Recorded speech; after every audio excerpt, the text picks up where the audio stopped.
pinatawa ng 90-day preventive suspension ng Land Transportation Office o LTO ang lisensya ng driver ng sports car na si Jos Mojica na nag-vlog habang nagmamaneho sa kahabaan ng EDSA. Top down daw kasi partner yung sakyan niya Partner, kahit pa top down yan, kahit ano, malinaw ho ang batas. Bawal gumamit ng telepono habang Nagdadrive. nagmamaneho. Sinabi ni Executive Director Greg Pua,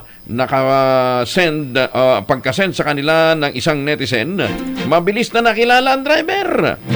Dahil vlogger ito at agad na na-issuehan ng show cause order.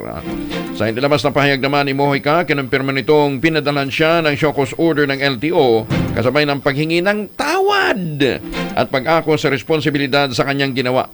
Sponsor nito pakiusap ni Pua sa mga vlogger, umisip ng ibang content. Dahil buhay ng tao ang nakataya sa pagbibideo habang nagmamaneho. Sa July 10, nakatakdang humarap sa LTO ang nasabing vlogger para naman sa pagpapaliwanag. Yung ibang moto